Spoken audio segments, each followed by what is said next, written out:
Bienvenue dans Smart Bourse, votre double dose quotidienne de marché en direct sur Bismart. Chaque jour à la mi-journée, 12h30, 13h. Et en fin d'après-midi, la grande édition pendant une heure à partir de 17h en direct. Émission rediffusée à 20h sur Bismart TV et que vous retrouvez en replay chaque jour sur bismart.fr et en podcast sur l'ensemble de vos plateformes. Au sommaire de cette édition de la mi-journée, le chiffre d'inflation en zone euro. Première estimation pour le mois de septembre. Un chiffre à 10% sur un an d'inflation en zone euro. Ça y est, c'est fait. Nous aussi, nous avons désormais une inflation à 2 chiffres en zone euro. L'inflation sous-jacente se rapproche des 5% sur un an et c'est évidemment une situation inacceptable pour la Banque Centrale Européenne qui sera sans doute confortée dans l'idée de monter encore de 75 points de base ses taux directeurs. Le 27 octobre prochain, ce sera la prochaine réunion décisive de politique monétaire pour la Banque Centrale Européenne. Bon, on notera quand même que l'effet de surprise de l'inflation est un peu moins fort désormais. Les investisseurs sont préparés depuis quelque temps déjà à voir cette inflation en zone euro notamment continuer d'accélérer. On avait déjà eu les chiffres des différents grands États européens avant ce chiffre global d'inflation donc en zone euro qui marque les esprits aujourd'hui. Une inflation qui atteint, je le rappelle, les 10%. Du côté des entreprises, on va gentiment entrer dans la saison de publication des résultats du troisième trimestre avec déjà quelques publications avancées qui préparent un peu le terrain quand même aux points d'attention qui vont être ceux des investisseurs, à savoir les marges. Et de ce point de vue-là, Nike, le grand groupe américain, a indiqué que ses marges étaient déjà sous pression et allaient le rester au moins jusqu'à la fin de l'année avec des phénomènes de coûts de transport qui sont encore compliqués à gérer, même si on a vu les coûts du transport maritime se détendre fortement. Il y a là de la pression embarquée pour un groupe comme Nike. La force du dollar également est citée par le groupe Nike comme étant désormais un vent contraire important pour ces marchés internationaux. Et puis Nike qui fait face également, comme pas mal d'acteurs du retail, à des stocks trop élevés qui obligent le groupe à discounter ses produits pour faire baisser ses stocks. Au final, cette situation pèse et va donc continuer de peser sur les marges de fin d'année pour le groupe Nike. Le titre Nike baissait de 10% hier soir après la clôture des marchés américains et après la publication de ses résultats et de ses perspectives. Et puis fin de mois et fin de trimestre sur les marchés, nous retrouverons Bertrand Lamiel de Ports en Par Gestion et Jean-François Bay de Cantalis pour ce grand tableau de bord des marchés mensuel. Un mois de septembre qui a été un mois chaotique et un mois très négatif à nouveau sur les marchés actions, au point qu'on a remarqué de plus bas annuels pour les actions européennes et le CAC 40 qui se stabilise en cette fin de semaine autour de 5740 points au moment où on se parle, avec une hausse de 1% à mi-séance en Europe.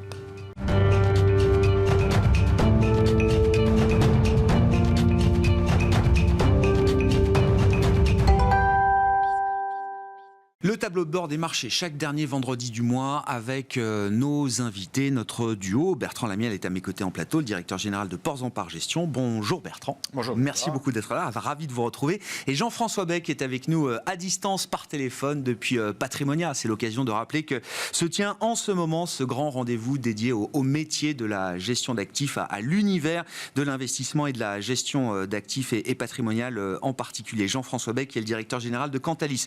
Bonjour et bienvenue Jean-François. Je ne sais pas quelle est l'ambiance à Patrimonia, ça m'intéresse parce qu'on va parler avec vous de l'hémorragie continue des flux et de la décollecte permanente, notamment sur les actions européennes. Si vous pouvez nous dire un mot de l'ambiance en ce moment, en ce deuxième jour de salon à Lyon, ça m'intéresse. Bonjour à tous. Oui, effectivement, c'est 9000 professionnels qui se réunissent pendant 3 jours sur Lyon, donc c'est l'occasion de prendre la température. Avant de vous parler des flux, vous parler de l'ambiance. On est sur une ambiance, je qualifierais de bittersweet, comme on dit en anglais, c'est-à-dire que c'est à la fois doux et amer. Le côté amer, le côté négatif vient des risques sur les marchés financiers qui se matérialisent, et plus que les risques, j'allais dire, surtout des incertitudes qui sont fortes, et la violence des mouvements. On nous parle de la Russie, on nous parle de l'Angleterre, on nous parle des banques centrales, on nous parle de la récession. Donc ça, c'est le côté inquiétude. Et le côté, j'allais dire, plus positif de la profession, c'est qu'on a des épargnants qui se tournent de plus en plus vers leurs conseils financiers pour avoir des conseils sur des sujets majeurs. Alors vous avez cité l'inflation, on est à 10% aujourd'hui en Europe en septembre, en zone euro. Donc c'est forcément un livret A à 2% ou un fonds en euros à 1% et une inflation à 10, ça veut dire que je commence l'année 2023 à moins 9% de rendement, donc c'est pas terrible. Donc qu'est-ce que je fais? La retraite, qu'est-ce que je fais? Les impôts. Donc on a tout ce flot de questions, d'inquiétudes qui, je dirais, se déversent sur la profession.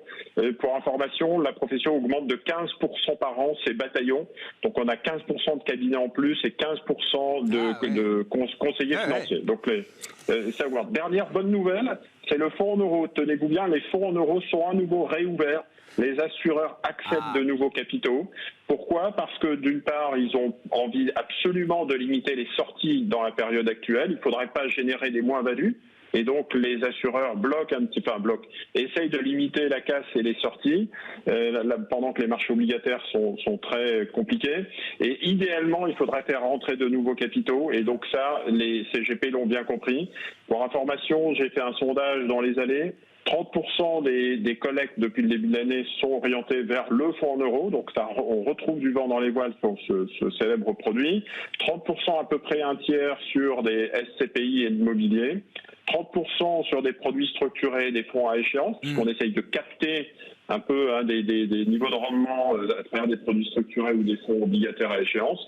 Et il reste 10%, vous allez me dire, 10%, certains fous furieux continuent encore à investir un peu dans des fonds actions, des fonds flexibles, donc se tourner vers les marchés. Et on voit que ça reste très satellite, forcément. Ouais. Et donc c'est la bonne transition pour parler des flux. Oui, parce que ça demande forcément du courage de regarder les marchés actions, les marchés les plus risqués aujourd'hui. On en reparlera dans quelques mois. La situation sera peut-être pas éternelle de ce point de vue-là. En tout cas, la big picture que vous nous racontez depuis le début de l'année, Jean-François, et le mois de septembre ne fait pas exception à la règle, c'est l'histoire d'une décollecte générale sur l'ensemble des classes d'actifs. Oui, c'est ça. Le scénario se met en place et continue à être négatif pour l'industrie de l'asset management. C'est plus de 300 milliards de décollectes sur 2022, donc on est sur un rythme de 35 milliards de décollectes par mois. Septembre ne fait pas exception puisqu'on est sur 36 milliards de décollectes sur le mois de septembre. Toutes les classes d'actifs décollectent. Alors vous vous souvenez qu'en début d'année, c'était relativement résilient sur des fonds actions ou des fonds diversifiés et c'était plutôt concentré sur des fonds obligataires. On a cette fois-ci, au mois de septembre, une décollecte sur des fonds obligataires mais aussi sur des fonds actions. Pour la partie fonds actions, le gros de la décollecte, en fait, se positionne sur l'Europe, malheureusement. Donc, si on fait un focus, c'est l'Europe qui décollecte principalement. Donc, on est autour de moins 50 milliards depuis le début de l'année sur des fonds actions Europe et encore moins 6 milliards uniquement sur le mois de septembre. Et sur des fonds globalement, sur des fonds actifs versus ETF, il y a toujours le match. C'est les fonds actifs qui concentrent l'ensemble de la décollecte. Donc les investisseurs sortent des fonds actifs et sont relativement zen vis-à-vis des ETF qui continuent à bien résister. Et quand on fait le distinguo entre ESG et non-ESG, c'est aussi un thème qu'on évoque souvent ensemble, c'est plutôt très résilient sur des thématiques ESG, donc tout ce qui est économie circulaire, énergie renouvelable, etc. Et c'est plutôt le gros de la décollecte se positionne sur des fonds non ESG. Et sur la partie obligataire, c'est vraiment le bain de sang depuis le début de l'année, on continue à avoir sur le mois de septembre une décollecte forte de 15 milliards et ça se positionne sur l'Europe et sur le monde. Le seul marché qui apparaît comme un peu havre de paix sur les marchés obligataires, c'est le marché américain. C'est, j'allais dire, la partie un peu devise qui est recherchée. On va sur le marché refuge. On continue à aller sur le marché refuge, qui est le marché américain. Et donc, les investisseurs restent relativement noirs sur des fonds obligataires encore. On est en phase de hausse des taux. Donc, c'est plutôt une classe d'actifs à éviter.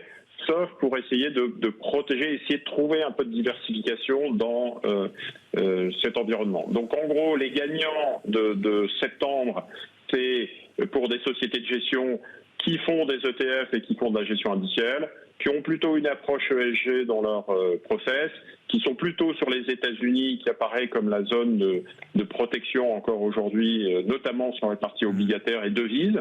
Et sur les actifs tangibles, on a parlé d'immobilier ou d'infrastructure. Les grands perdants, puisque tout le monde est un peu perdant, puisque tout décollecte, j'allais dire, mais les plus grands perdants, le plus pire, c'est les fonds actifs, les fonds croissance tech, les actions européennes et la partie actions aujourd'hui qui vient rattraper la partie taux. Donc si vous êtes une société de gestion avec des fonds actifs en actions européennes de croissance, c'est forcément un environnement compliqué. Ouais. Et j'allais dire, pour reprendre le début de la discussion, il y a Rothschild qui disait j'achète toujours quand il y a du sang dans les rues. Ouais. Je me souviens plus de l'expression précise. Oui, du sang sur les murs, ou du sang sur les murs, voilà. Donc je pense qu'effectivement, il faut essayer de se projeter sur une approche contrariante, mais c'est forcément compliqué. Ouais, déjà la première étape, c'est de ne pas être trop short d'actions européennes. Peut-être que le moment est compliqué pour trouver le courage de réinvestir, mais déjà arrêter d'être trop short d'actions européennes, c'est peut-être déjà un premier message. Et on voit effectivement que les actions européennes, on a marqué des plus bas cette semaine, en cette fin de mois de septembre, mais au final, on va terminer le mois, sur les plus bas de l'année, sans plus. Ça plutôt mieux tenu, j'allais dire, que ce qu'on a vu comme crack obligataire ou comme mouvement sur les devises. En termes de volatilité, en tout cas, c'est la classe d'actifs la moins volatile aujourd'hui. Oui, je pense qu'effectivement, c'est difficile d'être contrariant, de se projeter. Je pense que sur les risques financiers, les investisseurs et les professionnels connaissent un peu des environnements de ce type. Donc, si on leur dit hausse des taux ou récession ou inflation, ils savent quel levier à bouger. Ce qui fait un petit peu peur. Et d'ailleurs, le contre-choc inflationniste a peut-être déjà un peu commencé, puisqu'on parle de break-even d'inflation en baisse ou de baisse du prix du pétrole ou de matières premières. Donc, ça peut être source d'optimisme. Ce qui est un petit peu compliqué, c'est la violence des mouvements. Et c'est des incertitudes du type guerre en Europe qui, du coup, fige l'ensemble des décisions et limite un petit peu, je pense, l'impact, les leviers d'action des banques centrales. Je ne suis pas sûr que les leviers des banques centrales activés auront vraiment un impact sur l'inflation qu'on est en train de connaître. Et c'est ça un petit peu qui inquiète les professionnels en ce moment. Avec une augmentation des risques pour la stabilité financière. La normalisation s'accompagne d'une montée des risques pour la stabilité financière, confère ce qu'on a vu se dérouler sur le marché de la dette britannique cette semaine. Le marché anglais est une bonne illustration. Qui est passé au bord de la crise cardiaque. Voilà. Exactement. Voilà. Et la quasi-faillite de beaucoup de fonds de pension anglais, qui a ramené la Banque centrale d'Angleterre à reviser à 180 degrés sa politique. Et donc ça a tendance à rajouter de l'inquiétude à l'inquiétude. Oui. Elle lance un programme d'achat d'actifs d'urgence, mais elle montera les taux quand même le 3 novembre prochain. La question est de savoir de combien est-ce qu'elle montera les taux le 3 novembre.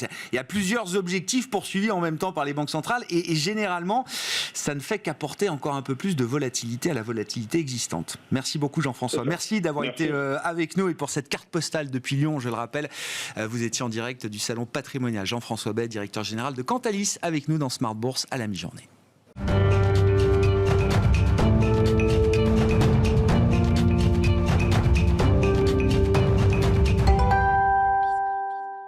Et focalisons-nous à présent sur le marché action, la cote action qui est screenée régulièrement chaque jour par les équipes de Porzan par Gestion et son directeur général Bertrand Lamiel qui est à nos côtés en plateau. Bonjour et bienvenue Bertrand. Rebonjour. Ouais, vous screenez quoi, 2000 valeurs, c'est ça, au quotidien. 500 en Europe et 500 aux États-Unis. Bon, est-ce qu'il y en a qui sont dans des tendances positives? Commençons par là.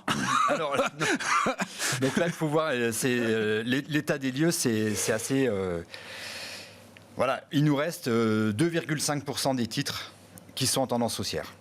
Donc là, on est en train de parler d'une cinquantaine de titres qui sont au-dessus de leur moyenne mobile, 250 et autres. Donc voilà l'état du marché, au-delà des performances à moins 20 et quelques. Voilà, on est à ces niveaux-là. On trouve quel type de titre là dans cette... Non, mais juste pour sur cette poche de résistants comme ça, ces 50 résistants. Ça va être de l'énergie et après la défense, Thales ou des titres comme ça peut-être. Voilà, et des dossiers après plutôt en version défensive, donc de l'agroalimentaire, services aux collectivités, mais là encore, c'est les énergéticiens plutôt que ceux qui font de l'eau et de des déchets. Puis après, quelques ovnis un peu à droite et à gauche, mais globalement, voilà, c'est à peu près le concentré. Et ce sont des exceptions. C'est des exceptions. Et si on regarde au niveau des secteurs, il y a encore une semaine, j'avais commencé à préparer. On avait l'énergie qui était en hausse. Là, il y a eu quand même des prises de bénéfices assez conséquentes. Donc là, on est repassé en baisse sur l'énergie. Donc on voit que tout tourne relativement vite. Et si on prend des points bas de 2009, parce qu'en fait la crise qu'on est en train de connaître, elle n'a rien à voir avec le Covid, elle n'a rien à voir avec le Brexit ou autre, où c'était des crises qui sont allées extrêmement rapidement. Donc on s'est levé un matin, on était groggy parce que les marchés avaient baissé de 30-40%, mais derrière ça repartait relativement vite. Là on est sur une crise qui s'installe dans la durée et donc qui ressemble à celle de 2007-2008. Et là c'est loin, 2007-2008, tout le monde ne l'a pas connu. Il y a beaucoup d'investisseurs qui sont arrivés dans les 2 dernières années, donc ils n'ont pas connu des crises longues à la 2007-2008 ou à la 2001-2003. Donc on est dans cette logique-là, avec, pour l'illustrer par exemple, depuis les points hauts de novembre, on a eu 8 rallyes de contre-tendance, c'est-à-dire des moments où le marché repart, et on peut se dire, ça y est, c'est terminé. Et en fait, sur les 8, il y en a 3 qui sont majeurs, où on regagne plus de 10% et jusque 15%, qui peuvent laisser croire, comme ceux de cet été, que voilà, on a pu les excès et on ressort. Et en fait, le danger, il était là quand vous disiez attention de ne pas être short des marchés actions. La tentation peut être de se dire, vu globalement, il suffit d'allumer la télé, la radio. Oui. Voilà, il n'y a rien de. Non, tout est anxiogène pour l'investisseur. Oui, bien sûr. Et il y a des raisons pour ça. Je fais du cash. Bien sûr. Objectivement, il y a des vraies raisons. Je fais du cash. Le problème, c'est que à un moment donné, le marché va repartir, mais dans un premier temps, ça ressemblera à un rallye de contre-tendance. Et donc là, si on prend le point du jour, un rallye de contre-tendance qui ne serait qu'un rallye dans un marché baissier, il peut nous faire gagner 20%. C'est au-delà des 20%, c'est-à-dire quand on va redépasser les plus hauts de juillet-août, qu'on se dira « Ah, ça y est, cette fois-ci, on est enfin sorti de la crise ». Donc ça vous donne une idée, et ça peut aller... D'ailleurs, à chaque fois, ces rallyes sont allés extrêmement vite.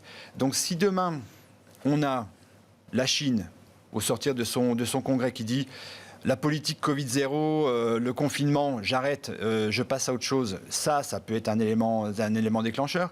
Si on voit qu'à un moment donné, dans un indice type CPI, PPI, enfin des indicateurs économiques, que l'inflation recommence à baisser, et objectivement, quand on voit le pétrole qui a tassé, la tendance haussière sur le pétrole, elle est cassée, quand on voit le prix de l'immobilier aux États-Unis qui est en train de baisser, le prix du refinancement des mortgages qui est en train de monter et qui a amputé de plus de 3/4 le pouvoir d'achat des Américains, et sachant que dans l'inflation américaine, 33%, c'est ce qu'on appelle le shelter, dont l'immobilier. Donc, à un moment donné, ça va. Et il est probable qu'à ce moment-là, le marché redémarre. Et toute la question sera de se dire, est-ce que c'est un feu de paille parce que demain, vu la posture des banques centrales, elles vont continuer à être relativement agressives, relativement hawkish.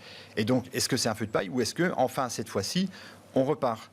Sachant que en arrière-fond, on a toujours ce sujet récession par récession. Rappelons-nous que, par exemple, sur 2001-2003, le marché redémarre en mars. On sort de la récession plutôt en juin ou en juillet. Bien sûr, bien sûr. En fait, bien sûr. Le marché est une fonction d'anticipation, il faut toujours le comprendre. Oui, c'est important. On va pas rejeter. Mais attention à ne pas rater. C'est pas quand on vous dira OK, la récession est derrière nous, le marché sera déjà reparti. Bien sûr. Et la hausse peut être relativement fulgurante. Donc en ce moment, il est trop tôt encore pour recommencer à tilter et à se dire, parce que quand on va regarder les dossiers qui sont en train de mieux se comporter que le marché, donc vous avez compris qu'en absolu, il n'y a pas grand-chose. Non. Par contre, on regarde en relatif. Voilà, ce qui est en train de germer, en relatif. Il y a très peu. On a 30 titres qui sont en train d'essayer de faire quelque chose. Donc ça, il va falloir que le bataillon se fournisse un petit peu. On va aller regarder là. Aujourd'hui, c'est plutôt de la santé aux États-Unis et en Europe. Ça paraît assez logique. Dans ce type d'environnement, c'est probablement un secteur sur lequel il faut aller. Mais encore une fois, on ne va pas tout mettre sur le rouge. Donc c'est un secteur important. Il faut regarder, il faut aller creuser les fondamentaux. Il y a probablement des titres qui vont bien performer prochainement. Les deuxièmes, dans les 30, là, on va retrouver des banques et des assurances. Évidemment, la hausse des taux, c'est plutôt favorable pour les banques et les assurances, mais comme il y a quand même cette logique de récession, que dans le marché, il y a cette ambiance, oui, ça va bien jusqu'à présent, mais ça va aller mal demain, à un moment donné, ça peut se replier. Donc là, il faut être plus précautionneux. Donc nous, on est vraiment dans une logique de se dire, voilà, il faut rester dans la course. Donc, on ne fait pas des gros paris, donc on réduit les pondérations par titre pour réduire le risque systémique. On se diversifie et à l'intérieur de chaque secteur, on va chercher ce qu'il y a de meilleur, de moins mauvais. Enfin voilà, et c'est vraiment cette logique-là parce que pour l'instant, le signal qui nous dit ça repart, il n'est pas là. Et ça repart sur quoi ? Il faut être relativement prudent. Et sur les US... Mais je vous laisse finir, Bertrand, parce que ma question c'est, mais les US, ça va être un exemple intéressant. Vous parlez des banques ou de la santé. comme vous disiez, pour ceux qui n'ont connu que les dernières années sur les marchés, de se dire mais c'est ce qui n'a pas marché depuis que je suis sur les marchés. Oui. C'est exactement ce qui n'a pas marché. Mais donc il va falloir modifier aussi sa façon par exemple, de regarder les choses. 2001-2003, donc c'est l'explosion de la bulle Internet. Ouais. Donc on avait des sociétés comme Cisco qui se payaient 400 fois les ventes, plus haut du pic, mais qui avaient fait des progressions exceptionnelles. Et avant que ça se retourne, ça gênait absolument personne de payer ça, ce truc-là. Bon, Cisco, il a fallu 10 ans avant de retrouver son cours. Ce qui est reparti sur 2001-2003, c'est les autoroutes. Donc, on est très loin de la tech. C'était l'époque où on privatisait les APRR et ça marchait bien. Derrière, qui ont été rachetés par les Vinci, par les concessions. C'était les concessions qui marchaient. Donc, on était... L'infrastructure, la récurrence... Dans la tech, il y a des sociétés qui se sont bien comportées, qui sont revenues, mais Capgemini a mis très longtemps avant de retrouver ses points hauts. Et donc, c'est d'autres thématiques. Donc, il faut... Oui, sur la tech de 2020 n'est pas la tech d'hier, parce qu'à l'époque, il n'y avait pas beaucoup de bénéfices. Et là, on voit que c'est des machines à cash. Donc, il faut probablement garder un œil très attentif sur des Apple, sur des Alphabet qui ont la capacité à reprendre des nouveaux métiers, à arriver dans des nouveaux secteurs. Donc, voilà, le discours est très clair là-dessus. Il faut continuer à regarder la tech parce qu'il y a probablement là des très bons candidats pour pouvoir repartir. Mais la purge n'est pas terminée. Hier soir, Peloton, les vélos connectés, moins 14, on est encore en train de faire des nouveaux plus bas. Et donc, c'est un titre qui a directé de plus de 80% sur ses points hauts et qui perd encore 14% hier soir. Donc, il y a, encore une fois, on est sur une logique de tri. Et sur les US, pour l'instant, et ça ne change pas, malgré les petits alternements qu'on a eus sur l'euro-dollar, c'est porteur pour un investisseur européen de rester sur les États-Unis. Encore une fois, avec du tri, et voilà, et on évite les gros paris. La question, effectivement, c'est cette récession qui devient finalement attendue, parce que on comprend que c'est une manière d'aider les banques centrales dans leur lutte contre l'inflation, qu'il faudra sans doute un peu de contraction d'activité économique. Enfin, c'est le but recherché par le durcissement des politiques monétaires. La question étant de savoir à partir de quel moment une récession va vraiment générer des effets désinflationnistes dans des économies qui sont encore très tendues, comme aux États-Unis. Oui, l'immobilier commence à baisser, mais on a eu une ascension quand même très très spectaculaire. Et puis sur le front du marché du travail, qui est de plus en plus regardé, de ce point de vue-là, il y a une tension encore. L'Américain qui cherche du travail aujourd'hui, il a le choix. Il a le choix du poste qu'il veut, il a le choix du salaire qu'il veut aller chercher. Et ça, cette situation, elle est encore là. C'était une situation qui était relativement concentrée sur plutôt les cadres avec un gros bagage technique. Et là, on voit que ça s'étend à peu près à tous les métiers, qu'ils ont du mal à recruter, même dans les métiers de service, ce qui explique que, en fait, l'inflation sur la production est probablement l'endroit où ça va baisser le plus, parce que le prix des matières premières a baissé. Donc le pétrole, je disais, a enrayé sa spirale haussière, donc ça c'est bon. C'est pas le cas sur le gaz. Par contre, là, pour le coup, le gaz, ça reste tendu. On voit que sur les métaux, enfin tout ce qui est industriel, là, pour le coup, on est revenu 10-20% au-dessus des niveaux de 2019, mais sur le cuivre, on avait été multiplié par 3 ou par 4. Donc ça, c'est en train de revenir. Par contre, effectivement, du côté des services, là où il y a pénurie de main-d'œuvre, il y a toujours une tension. Et là, probablement, ça mettra un peu plus de temps à se résorber. Mais on commence à avoir sociétés comme par exemple Norsk Hydro, qui est un producteur d'aluminium, relativement dépendant d'un point de vue énergétique parce qu'il a ses fermes solaires et autres, commence à dire, moi je baisse ma production. Et en fait, c'est pas tant le sujet du prix de l'énergie, c'est juste que en termes de demande, je vois pas autre. Ça rentre plus, quoi. Donc on commence à voir ce type de message chez certaines industries, ce qui explique probablement aussi que voilà, on redérive et que sur les derniers jours, on a vu que finalement le luxe c'est peut-être pas si mal et que ça se comporte un petit peu mieux. On voit que dans les staples, ça revient un petit peu. Donc voilà, un marché qui cherche. Cet été, dans le dernier rallye majeur de l'été, donc juillet jusqu'à mi-août, là, LVMH, Kering, Hermès a dû reprendre 40%, je crois, peut-être. Voilà, c'est ça, en 6 semaines, quoi. Donc, non, mais on voit bien que c'est quand même des contre-pieds majeurs, quoi. C'est-à-dire qu'il a fallu des mois pour comprendre qu'il fallait peut-être alléger sa position Hermès qu'on avait depuis 20 ans dans son portefeuille, et puis au moment où on fait ce travail-là, boum, le titre peut reprendre 40%. D'où l'importance, véritablement, parce que quand on regarde en absolu, comme je le disais tout à l'heure, avec 3% des titres qui restent en tendance haussière, globalement, on a envie de rien acheter, de tout bazarder. Et il faut vraiment regarder la logique absolue, c'est-à-dire comparer le titre à un indice Eurostoxx, par exemple, si si on est européen. Et regardez ceux qui résistent le mieux, c'est-à-dire que sur un Eurostoxx qui doit être à moins 20... moins 20 plus, quoi. Ouais. Le titre qui a fait moins 10, ça donne une indication. Ça veut dire que dans les phases de baisse, les investisseurs les ont moins vendus et inversement, probablement beaucoup plus rachetés dans les phases de hausse. Et c'est ces titres-là qu'il faut commencer à surveiller. Parce que c'est ceux-là sur lesquels on est le plus confiant. Et au moment où l'éclaircie arrivera, est-ce que ce sera par la baisse de l'inflation? Est-ce que ce sera le pivot des banques centrales? Est-ce que ce sera la Chine? Ou toute autre chose d'ailleurs. C'est ces titres-là sur lesquels il faudra probablement, là pour le coup, tilter l'allocation, parce que c'est eux qui partiront en premier. Est-ce qu'il y a une différence à faire entre large cap et small et mid cap dans cette grille d'analyse, ou est-ce que tout le monde est logé à la même enseigne d'une certaine manière aujourd'hui? À peu près, on pourrait dans cette phase-là voir véritablement les small caps qui sont véritablement attaqués parce qu'arrivent des sujets de liquidité. À ce stade, c'est pas ce qu'on voit. Et je pense que comme on n'a pas eu... en fait, quand on a eu des crises sur les mid et les small, ça a souvent été précédé d'une période de forte souscription et d'engouement. D'accord. Alors 2000-2001, là c'était le royaume à l'époque, le second marché, les introductions... Là, ça fait au moins 2 ou 3 ans qu'il n'y a pas cet engouement-là. En fait, en 2018, on a cassé la mécanique. Le dernier trimestre 2018 a été délétère en termes de performance sur les mid et les small. 2019, c'était une année de décollecte. Et depuis 2019...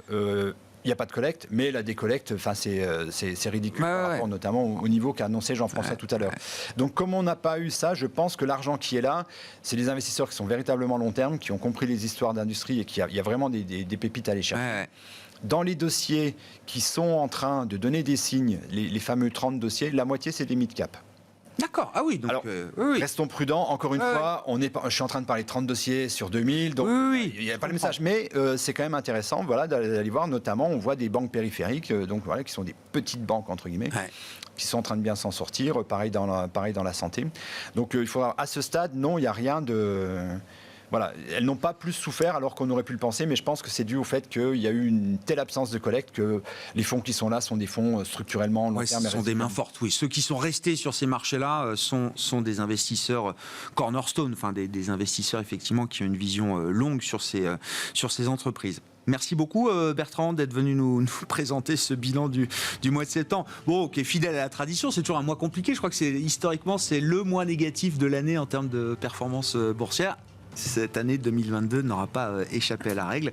On verra ce que nous réserve le mois d'octobre. Bon, on a marqué de nouveaux plus bas sur les indices actions en Europe, notamment au cours de ce mois de septembre. Mais au final, on voit le CAC 40 qui se stabilise pour l'instant au-delà de 5700 points avec un petit rebond de fin de semaine et de fin de mois. On clôture sans doute quelques positions. On voit également sur le marché des devises une stabilisation. Attention, tout ça reste très précaire. Mais voilà, le dollar se calme un petit peu. Et puis sur les taux, là aussi, après l'intervention de la Banque d'Angleterre cette semaine, la stabilisation se maintient et se poursuit encore aujourd'hui en cette dernière séance du mois et du trimestre. Bertrand Lamiel qui était avec nous pour ce tableau de bord des marchés, directeur général de Ports en Part Gestion dans Smart Bourse à la mi-journée. On se retrouve à 17h en direct sur Bismart TV.